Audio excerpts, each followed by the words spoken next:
కలగూర మీలో ఎంతమందికి తెలుసు? టేస్ట్ చాలా బావుంటుంది. దీన్ని మామూలుగా కలిపి కూడా పెట్టేసుకోవచ్చు కూరని. కాకపోతే నేను ఇక్కడ తాలింపులానే పెడుతున్నాను. దీనికోసం కడాయిలోని ఆయిల్ వేసి వేడయ్యాక 3 ఉల్లిపాయలు సన్నగా తరిగినవి, 5 పచ్చిమిర్చి వేసి వేగిన తర్వాత మీ దగ్గర ఉన్న కూరగాయలు అన్నీ వేసుకోవచ్చు. నేను ఇక్కడ గుమ్మడి, వంకాయ, అరటికాయ, చిక్కుడుకాయలు, చామదుంప, కూర పెండలం వేశాను. కాలీఫ్లవర్ కూడా వేసుకోవచ్చు. చాలా బావుంటుంది. వీటన్నిటిని హై ఫ్లేమ్లో కొంచెం సేపు కలిపి పచ్చివాసన పోయిన తర్వాత సన్నగా తరిగిన 3 టమోటోలు కూడా వేసుకోవాలి.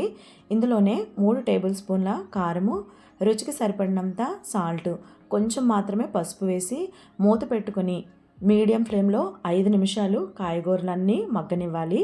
ఒకసారి మగ్గిన తర్వాత హాఫ్ గ్లాసు వాటర్ వేసుకొని 7 నిమిషాల తర్వాత దించేయడమే.